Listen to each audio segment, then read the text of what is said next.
Кезекте.kz сайтына кіресіздер.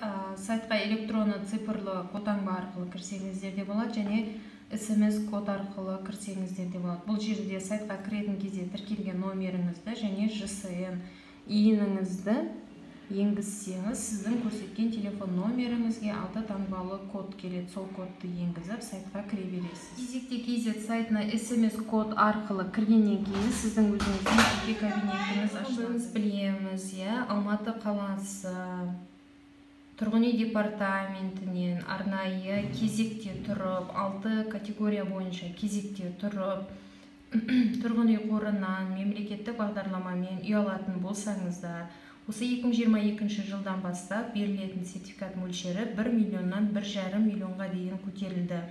Біз оған өтінішті, заявканы тоже толтырып электронный түрде береміз. Алматы қаласының тұрғын үй басқармасына хабарлассаңыздар, ол жерде именно қандай категорияда менен кезекте тұрған кісілер 1,5 миллионның сертификатын ала алады, оны арнайы анықтап қойған ол кісілер. Алматы қаласы бойынша көп балалы отбасылар және мүгедек баланы тәрбиелеп отырған отбасылар және ата-анасының қамқорлығынсыз қалған кісілер 1,5 миллионның сертификатын иелене алады. Бұл Алматы қаласы бойынша анықталған категория. Біз оған заявка беру үшін кезекте.kz сайтына кіреміз, электронды цифрлы қолтаңба арқылы немесе арнайы телефонға жіберілген код арқылы. Бұл кезекте.kz аманат деген бөлімде тұрады. Сіз бұл жерде аманат бойынша видео инструкция бар, қалай жүргізілетіндігі туралы. Подать заявление онлайн басасыздар. Астында барлығы көрсетілген. Сайт туралы ақпарат бар.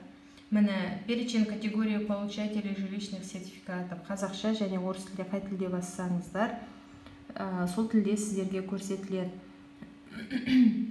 Мысалы айтып жатады, белгілі бір білім беру, денсаулық сақтау, мәдениет, спорт және басқа да салалардың қызметкерлері де бұл сертификатқа ие бола алады. Бірақ жергілікті атқарушы органдардың анықтауы бойынша Алматы қаласында бұл мамандық бойынша жұмыс істейтін кісілер 1,5 миллионның сертификатын ала алмайды деген информация бар. Неполная семья деп те анықтаған. Бұл толық емес отбасы дегенді білдіреді. Қазір өтініш беруді көрсететін боламыз. Подать заявление онлайн.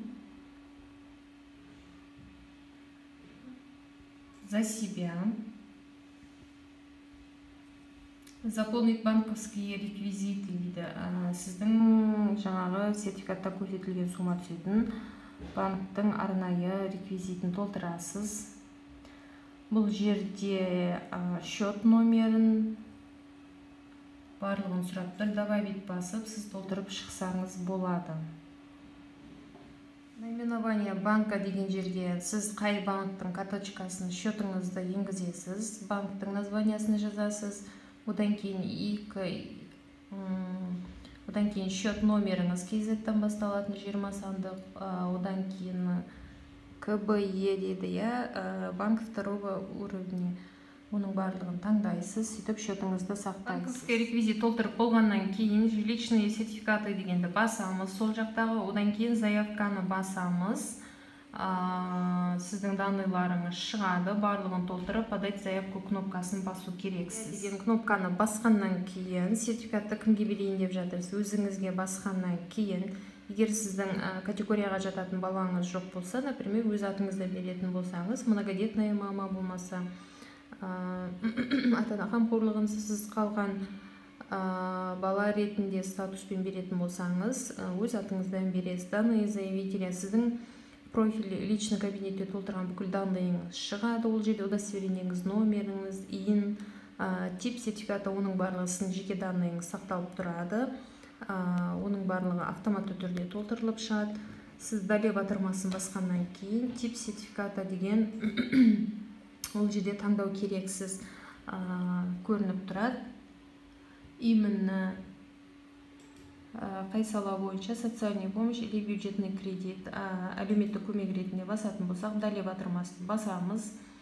администратор МИО деген ол Алматы қаласының немесе Астана, Нұр-Сұлтан қаласының, болмаса Шымкенттің, Түркістан облысындағы жергілікті тұрғын үй басқармасын енгізу керексіз. Например, Алматы қаласы бойынша болса, управление жилия города Алматы деп жазамыз.